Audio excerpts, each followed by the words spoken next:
ভাই শোনেন, আপনি তো এখনো বামুখী, আপনি তো চালে মারেন এখন অবস্থা দেখা যাচ্ছে।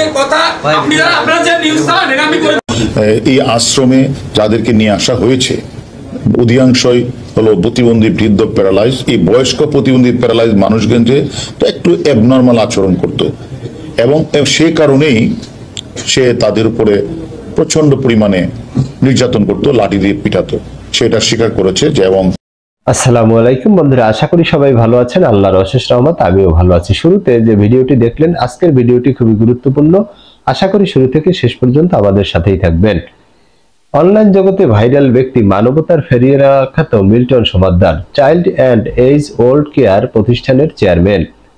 আমরা দেখেছি অনলাইন জগতের মাধ্যমে যে রাস্তায় পড়ে থাকা দুস্থ অসহায় মানুষ, যারা বাচ্চা এবং বৃদ্ধ মানুষ, যারা আসলে চিকিৎসার অভাবে এবং খাবারের অভাবে রাস্তায় পড়ে ধুকে ধুকে মরছে, এই ধরনের মানুষকে তুলে নিয়ে গিয়ে তার প্রতিষ্ঠানের মাধ্যমে সেবা দিয়ে সুস্থ করেন এবং খাবার দেন, যে কারণে ভাইরাল হয়েছেন। এবং এই ভিডিওগুলি তিনি পরবর্তীতে অনলাইন জগতে ছাড়েন, মানুষের কাছে সাহায্য সহযোগিতা চান এবং মানুষের সাহায্য সহযোগিতায় তার এই প্রতিষ্ঠান দিন দিন বড় হচ্ছিল।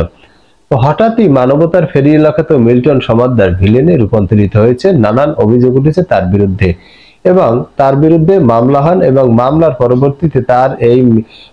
পরবর্তীতে তাকে রিমান্ডে নিয়ে জিজ্ঞাসাবাদ করা হয়। রিমান্ডে নিয়ে জিজ্ঞাসাবাদ শেষে তার বিরুদ্ধে গুরুতর বেশ অভিযোগ উঠেছে এবং অভিযোগগুলো প্রমাণিত হয়েছে। তো তার ব্যাপারে যে গুরুত্বপূর্ণ অভিযোগগুলো প্রমাণিত হয়েছে সেই বিষয়ে কথা বলেছেন ডিবি প্রধান। বন্ধুরা চলুন আমরা তার মুখ থেকেই শুনে আসি। এই আশ্রমে যাদেরকে নিয়ে আসা হয়েছে অধিকাংশই হলো প্রতিবন্ধী বৃদ্ধ প্যারালাইজ। এই বয়স্ক প্রতিবন্ধী প্যারালাইজ মানুষগঞ্জে একটু অ্যাবনর্মাল আচরণ করত এবং সে কারণেই সে তাদের উপরে প্রচন্ড পরিমাণে নির্যাতন করত, লাঠি দিয়ে পিটাতো, সেটা স্বীকার করেছে। যে এবং যে এটা আমি করেছি, আমি ভুল করেছি। কিন্তু বিষয়টা হচ্ছে, আমরা যেটা তাকে পরে জিজ্ঞাসাবাদ করলাম যে সে যে এইভাবে তাদেরকে মানসিক শারীরিকভাবে নিস্তেজ না নির্যাতন চালাতো, কারণটা কি? তখন সে যে নিজে যে মাদক সেবন করেন, যে ইয়াবা খায়, সেটা সে নিজেই স্বীকার করেছেন যে এটা আমি তখন বুঝতে পারি নাই এরকম, এবং এটা যে করা ঠিক হয় নাই সেটা সে আমাদের কাছে স্বীকার করেছে। এবং আমরা মনে করি সে এবং এই মাদকাসক্ত মিল্টন যে কাউকে পরোয়া করত না, এর মূল কারণটাই ছিল তার সাথে মানে অনেক বিএপির নাকি যোগাযোগ ছিল। সে মনে করছে যে আমি যে কাজটা করছি কেউ আমাকে কোনো কিছু করতে পারবে না। এবং যারা এই বাচ্চাদেরকে সেখানে দিয়ে আসতো বা যারা এই প্যারালাইজড মানুষগুলিকে দিয়ে আসতো, এই সকল মানুষগুলি যখন পরে খোঁজ নিতে যেত যে কি অবস্থা, তাদেরকে দর্শে পিঠাতো। এইরকম যে অত্যাচারের মাত্রা মাদকাসক্ত মিল্টন যে করতো, সে আসলে মানে সেটাকে সে অস্বীকার করে নাই যে হ্যাঁ আমি এরকম কাজটি করেছি। যার কারণে আমরা সে যে আপনারা দেখেছেন সে যে 900 লাশের কথা বলেছেন, এই 900 লাশও কিন্তু সে বলেছে হ্যাঁ আমি বলেছিলাম, এটা বলেছিলাম যে ওই যে সোশ্যাল মিডিয়াতে এইগুলি কথাগুলি বললে হয়তো অনেক মানুষ আমাকে টাকা দিবে, টাকা পাঠাবে এবং সে টাকাটা সে পেত।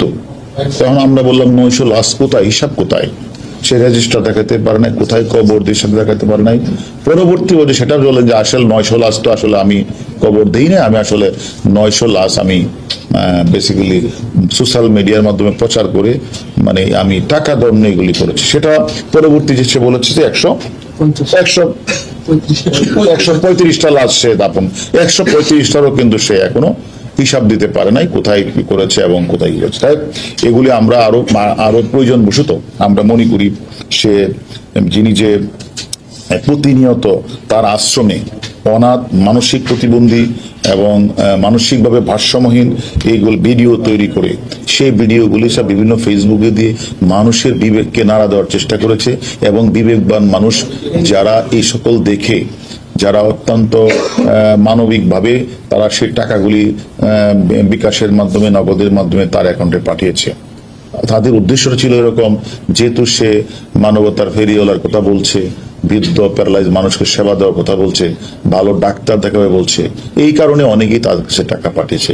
কিন্তু দুর্ভাগ্যজনক হলে সত্য, সে এই মানে চাইল্ড এন্ড ওল্ড কেয়ার যে আশ্রমে কোনো ডাক্তারও রাখে নাই এবং নিজে সে ব্লেড দিয়ে, ছুরি দিয়ে সে নিজে সেখানে এই অপারেশনটা করতেন। প্রয়োজনে নিজেই হাত পা কেটে ফেলতেন এবং তাদের যে রক্ত বের হতো এবং এই কাটাছাড়া কষ্ট পেল, রোগীরা কষ্ট পেত, কিন্তু আর্তনাদ করলেও মাদকসক্ত মিল্টন পৈশাচিক আনন্দ ভোগ করতেন। ব্লেড এবং ছুরি দিয়ে কাটাছাড়ার কারণ অধিক রক্তকরণ ও মিল্টনের আসলে প্রাণান্ত হৃদয়কে নাড়া দিত না এবং অনেকেই এরকম ভাবে মারাও গিয়েছেন। এই সবকিছু আমরা বের করেছি। আমাদের আরো কিছু তথ্য বাকি আছে, আমরা প্রয়োজন বোধে তাকে, আমাদের কাছে আরেকটি মামলা আছে, সে মামলায় আমরা তাকে রিমান্ডে আনবো, এনে আরো কিছু তথ্য আমাদের দরকার আছে এবং তার কাছ থেকে আমরা যে ভয়ানক তথ্য পেয়েছি, আমি মনে করি এটা আমাদের সমাজের যদি আরো কিছু এরকম মানুষ থেকে থাকে যারা এরকম মানবতার ফিরিওয়ালা সেজে তারা মানুষকে প্রতারিত করছে এবং গরিব দুঃখী মানুষগুলি, প্যারালাইজ মানুষগুলির সাথে সে নির্যাতন করছে, আমরা তাদের সম্পর্কে আমরা খোঁজখবর নিচ্ছি।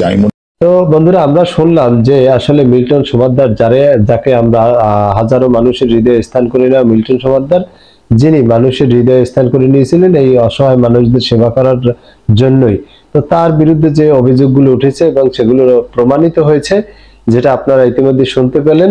তো বন্ধুরা, এই ভিডিও সম্বন্ধে আপনাদের কোনো মতামত থাকলে অবশ্যই কমেন্ট বক্সে কমেন্ট করে জানাবেন এবং নিয়মিত সকল সংবাদ পেতে আমাদের চ্যানেলটি সাবস্ক্রাইব করে আমাদের পাশেই থাকুন। দেখা হবে আগামী ভিডিওতে, সে পর্যন্ত ভালো থাকবেন। আল্লাহ হাফেজ।